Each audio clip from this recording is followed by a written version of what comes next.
Okay, so now we're going to make our zipper pocket. And so we've got our piece of zipper facing, which we've used a non-woven fusible interfacing on, or if you haven't got it, an ordinary woven fusible interfacing.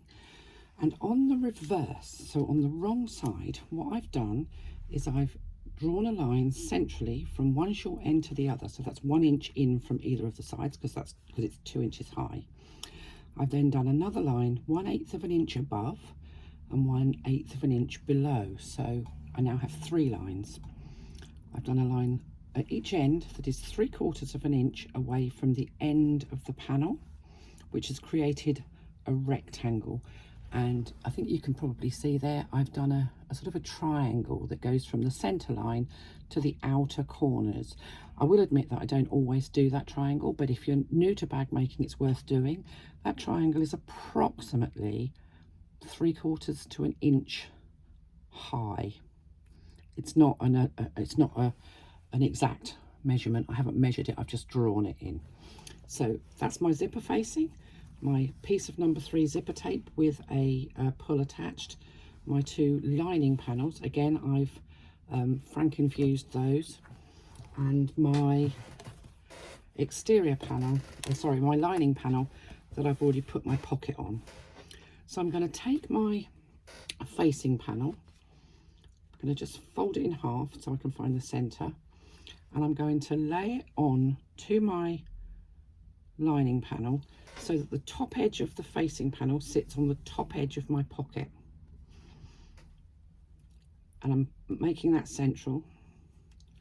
So if you did the fold in the middle, your fold in the middle of your facing panel will be central. And I'm going to stitch along those outside lines to those 3/4 inch marks. I'm not going to stitch down the short ends of that rectangle. So I'm going to very carefully drop my needle in right on that corner. I'm going to shorten my stitch length down a little bit, and I'm going to just a couple of back stitches to secure my threads. Stitch all the way along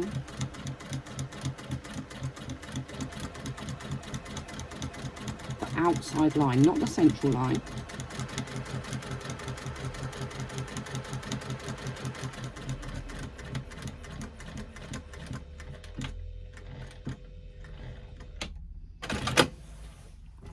So that's the top line done. And now I'm going to stitch along the bottom line. So I'm just going to drop my needle in right on that corner of that rectangle.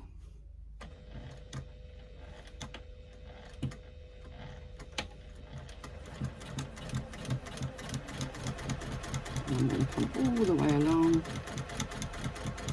Now I've put my facing down right sides together with my lining. So I've made all these marks on the wrong side of my facing panel.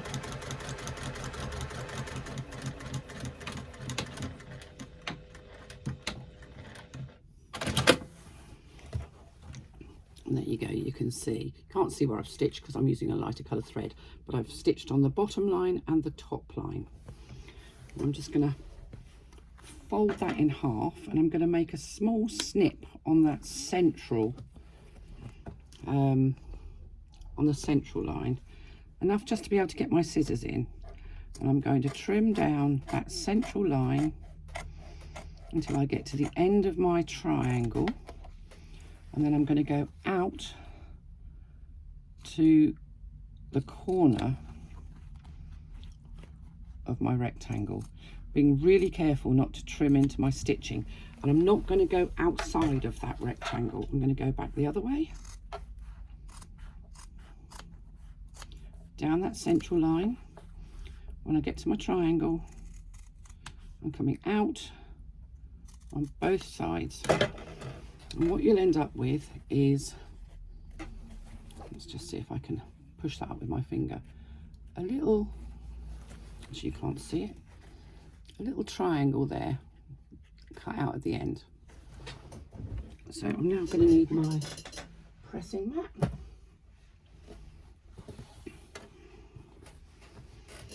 And what I'm going to do is I'm going to push the top part of my facing panel over. I'm going to finger press it, and then I'm going to take my iron and just give it a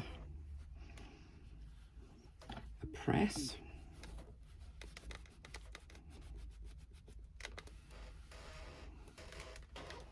I'm going to lift it up. I'm going to do the same with the bottom edge. Again, I just literally, I tend to run along it with my fingernail.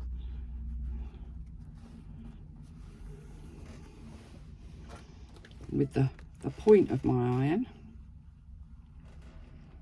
I'm just going to run along.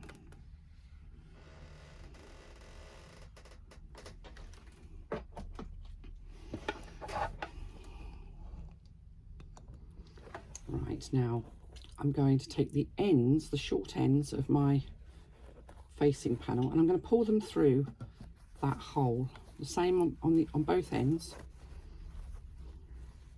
So it's a two-handed job. I'm just going to tug those ends, and what will happen is that the facing panel will ping through to the wrong side.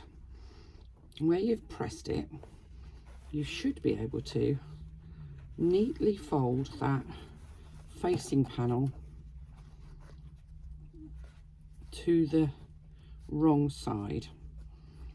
And what should happen is that you'll end up with a lovely, neat, rectangular aperture. Now I tend to do one side at a time here, just because trying to do the whole thing in one hit will just make it look untidy. So once I've got it one side over and folded in nicely, I shouldn't be able to see any of the facing panel. The facing panel should all be on the wrong side.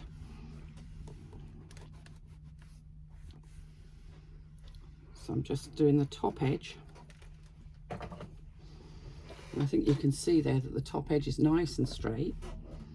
And then I'm just going to do the same with the bottom edge. And I'm just kind of rolling it under with my fingers if it hasn't gone already, which it actually has, so it's not too bad. What you should end up with is a nice rectangular aperture that doesn't have any puckers in the corners. The trouble with some of the some of the other techniques for creating a zipper pocket is that you end up with rather unsightly puckers at the corners of your aperture. If you stitch down the short ends of that rectangle, you may well end up with unsightly puckers on the corner. Now I think you can see that's a really smart looking rectangular aperture. So I'm going to pop that out of the way because I don't need that now, just for the moment. And we're now going to make the lining. So in much the same way as we did with our exterior pocket, I'm going to take one of my lining panels, right side up, and I'm going to add my zipper. Now my zipper is longer than I need, along the top. It doesn't matter if you've got shorter zipper or longer zipper. This is just a spare piece that I had. So I'm laying it on the top, along the top edge, with my zipper pull facing upwards. And I'm going to stitch it in place using a scant 1/4 inch seam allowance.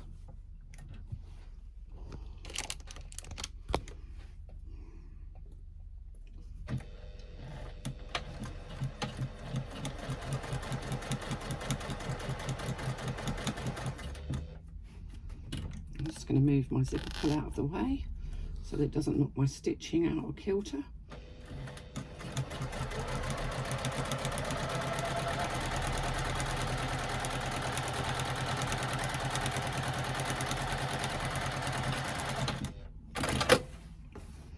And there we have one zipper.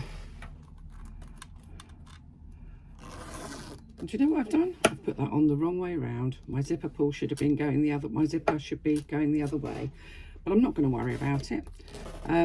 What you should have, it won't make any difference because once it's all done, I can just turn it round. So I'm going to take my second zipper lining panel. I'm going to open up that zipper from the first lining panel, and again I'm going to lay it along the top edge, matching up the sides of the zipper pocket. The bottom will not match, that's fine. And I'm going to stitch it in place using that scant 1/4 inch seam allowance.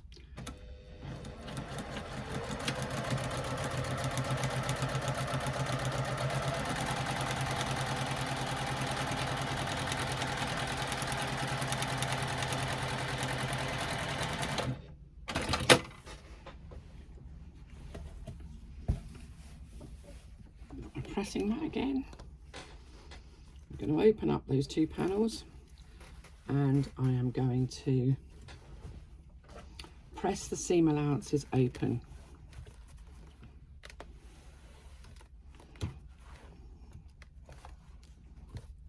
Oops, I clearly haven't adhered that very well because it's come off again. Got some thread ends that need to come off.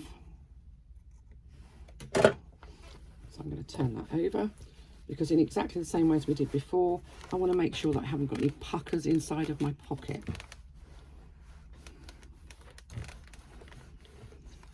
I know that I'm not going to be looking inside my pocket very much, but I just want it to be perfect.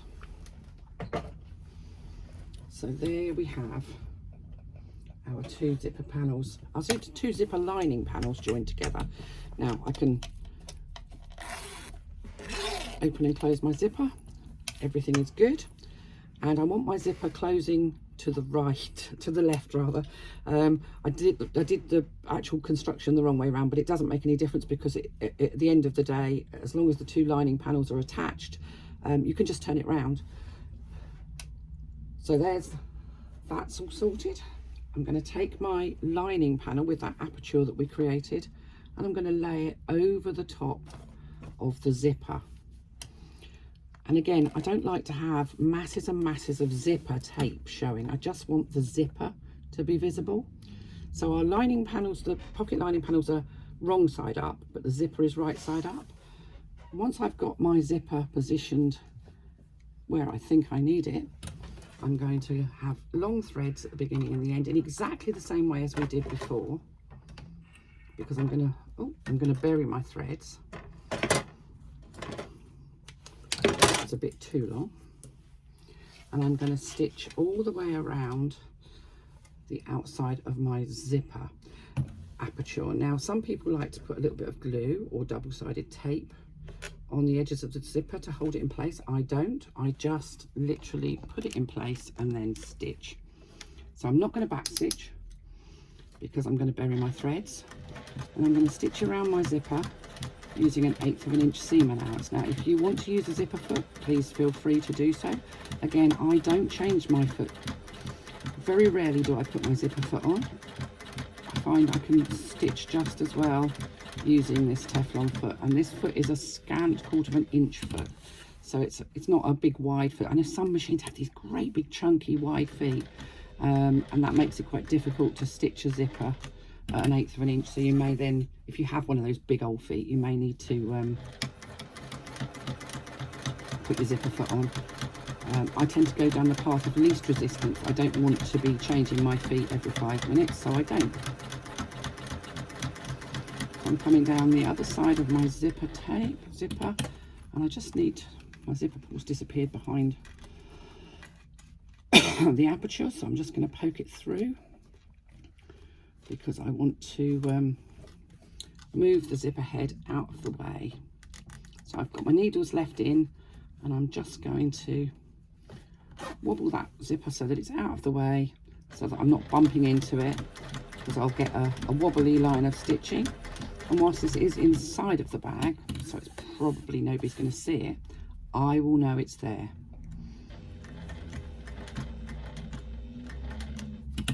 Up the side, I'm coming back along the top, trying to land in the same hole or thereabouts that I finished my stitching in. Raise my foot, put my work away, and find a self-threading needle.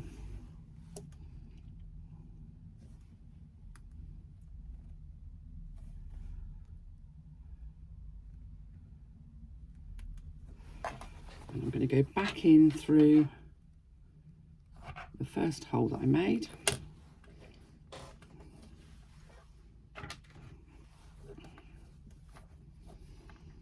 I'm going to tie off those threads.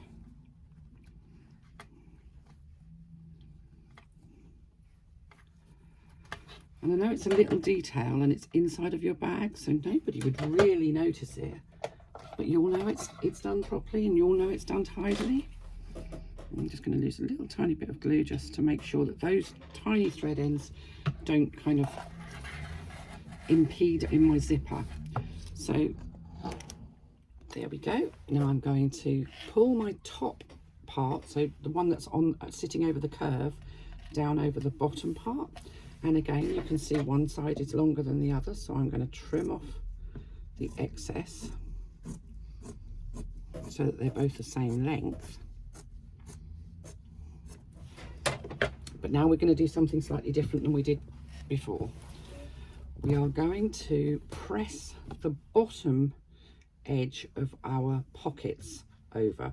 So we're pressing them towards the wrong side, and we're pressing them approximately 1/4 of an inch. I don't measure, I just, as long as they're both pressed so that they're exactly the same length, that's all that matters. I'm going to press one side.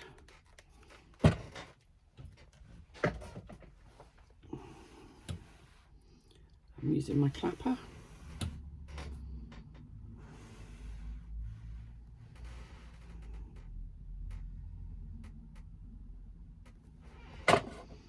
And then I'm going to fold the other side, again back to the wrong side, so I can kind of lift this one out of the way and press that one the same. So it's pressed over to the wrong side.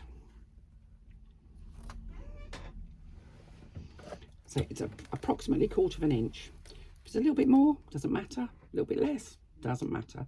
It just makes it easier and tidier when you finish the bag and you close up the bottom of your pocket.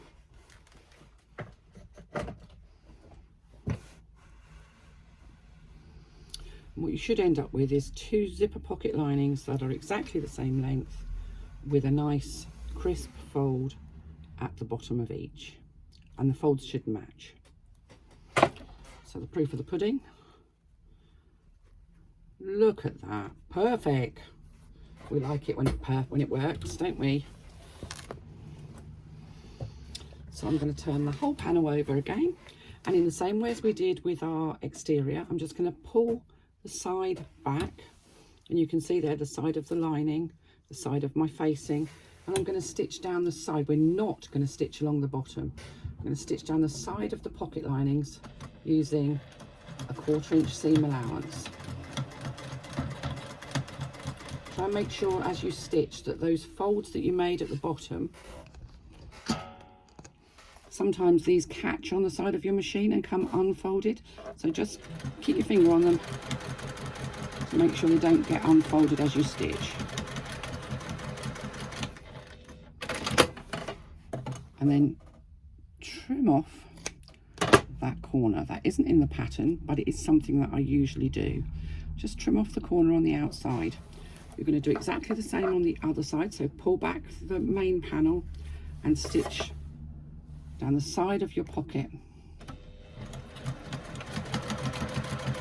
using a 1/4 inch seam allowance.